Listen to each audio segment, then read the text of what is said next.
Some protesters engaged in vandalizing bank buildings, police stations and shops during the rallies that started Friday and swept through about 40 Iranian cities. The government's response has been much more brutal than in previous mass demonstrations, sparking concern worldwide. We're deeply concerned by reported violations of international norms and standards on the use of force, including the firing of live ammunition against demonstrators in Iran during the protests that began on Friday and have continued into this week. Iranian President Hassan Rouhani said the riots were instigated by foreign powers.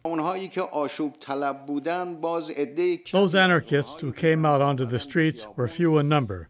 However, they were organized and armed, and their actions were based on a plot hatched by old-fashioned regimes in the region, the Zionists and Americans. Amnesty International says more than 100 demonstrators lost their lives in the government crackdown, and some reports say the toll is more than 200. At least 4 members of the security forces also were killed. Analysts say Iran has had many deadly protests in the past half-century, and they have rarely ended with regime change. Because the people with the guns, the people with the prisons, the people with the intelligence services are all getting paid, and they're doing just fine because of the way the system is set up, and it works. And they're perfectly willing to suppress the other people.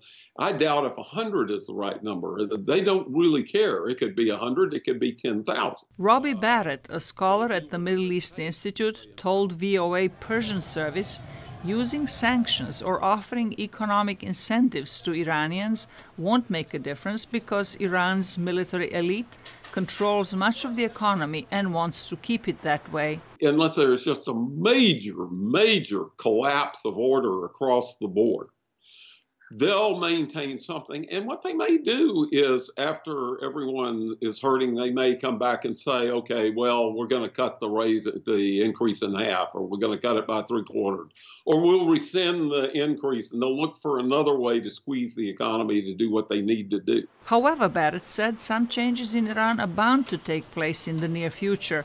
Iran's current supreme leader, Ali Khamenei, has had the military support since the Iran-Iraq war, but he is aging and reportedly ill. Barrett said Khamenei's successor will not have the same support, and the military elite will most likely retake its traditional leading role.